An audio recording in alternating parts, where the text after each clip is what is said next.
You and I have talked about mental health and mental wellness for years now in these conversations. And what we're seeing is that more people are reaching out, and there's that sort of two sides to it. People that are saying, the pandemic has helped to flatten the curve in mental health, and it's also brought awareness. But from my standpoint and from the standpoint of our agency, with the volume of folks that we've seen come in, I don't think that it's flattened anything. I think what it's done is those that were suffering are suffering more, and those that thought they were okay are finding that they're not necessarily doing as well as they had before. Is that folks are coming in with things like depression and anxiety where they might have been able to manage it prior to pandemic time, is what I'm saying at this stage of the game, because the pandemic's here and it's not done, and it's, we're continuing to evolve, and as numbers go up and as numbers go down, we see more folks coming through saying, okay, I thought I was doing okay with the 4 things that I was managing before, but now I've got these 5 things on top of those things, and I can't keep it all together. We've seen over 1,500 new clients walk through our doors since the start of the pandemic, and that's compared to, that's more than doubled what we had seen in years past of that same time frame. The good news is people are coming. The services are available. We've expanded our crisis appointments. We've added to the availability, and we are doing more conversations like this than we've ever done before. We know that mental health treatment is a proven solution for folks who are suffering.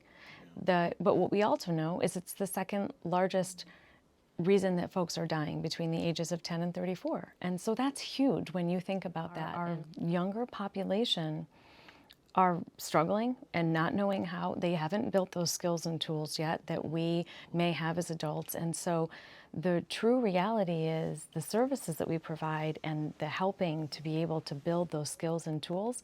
Our job is to be able to work with folks who are struggling to give them the ability to be the very best they can be. And sometimes that comes in a reach out, sometimes that comes in, calling our hotlines or showing up for services and saying, I need help.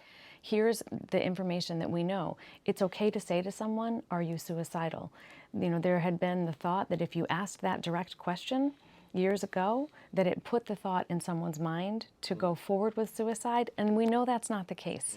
It's okay to start the conversation. The No Matter What You Matter campaign that we've done for the last 5 years is that suicide prevention campaign that gives you the tools. And it's okay to ask how someone's doing and listen to what they say and share the resources, because if we are not asking, then there isn't that education and connection that needs to come with some of these things that are happening in our media world.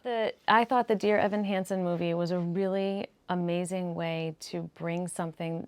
Broadway is wonderful, but not everybody gets to Broadway, and not everybody gets to the stage in Baltimore or some of our major cities. And so I was thrilled they did a movie, because it creates another group of folks that get to see a really important story.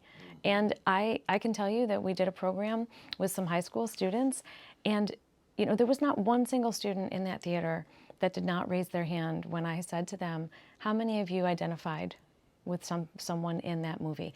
We all did. But the beauty of Evan Hansen brings to light the fact that sometimes you can't see people's pain, and sometimes you can't see the hurt, and there's a really great way that people have of putting that mask on, that it's all fine. If you take the time to say, how are you doing? And really pay attention to how someone responds, you might ask that question a second time and get a different answer. In classes, I think there's so much to gain from music and from film, because you can identify feelings and emotions differently, and it doesn't feel so vulnerable.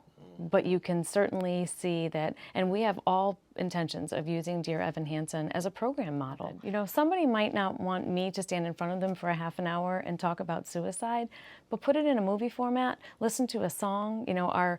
Our No Matter What You Matter campaign song this year was You Are Not Alone from Dear Evan Hansen. It just brings to light in a different way. It makes people think differently. It connects them in a way that might not be as threatening to be a part of a conversation.